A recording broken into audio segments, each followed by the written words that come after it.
আরে গরু রে। কিরে গরু কার? আমার ভাই। বিক্রি করবা? হ ভাই, ব্যস্তের তো আনছি। কত দাম চাও? 2,90,000 দেন। না না, এই হাটে এত টাকা দাম আছে না এই গরুর। এই গরু তুমি বড় জোর 1,80,000 টাকা দাম পাবা, দেখো। না ভাই, এত কম টাকায় গরু বেচবো না। আচ্ছা, আর 10,000 দে, মানে 1,90,000 দে, মানে দিয়ে দাও গরুটা। না ভাই, আমার গরু যেমন ডকালা, নিতে হলে একটু টাকাটাও লাগবে ডকালা। আচ্ছা, তুমি 2,10,000 টাকা দিবা? ভাই আর 10,000 টাকা দেন। অনেক দূর থেকে আইছি ভাই, গ্রাম থেকে আপনি গোটা হাসর গরু বেচতে। এখন যদি একটু বেশি না বেচতে পারি তাইলে কি হয় ভাই? দিলা তো মিয়া ইমোশনাল কইরা। এত দাম আছে তোমার এই গরুতে?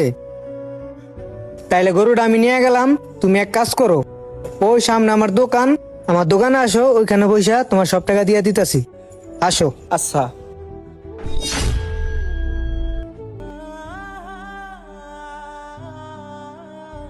ভাই, গরু কিনতে আইছেন না বেচতে আইছেন?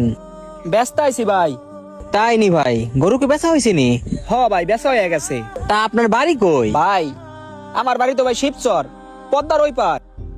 অনেক দূরে থেকে আইছেন মনে হয়, ক্লান্ত ক্লান্ত হয়ে গেছেন গা।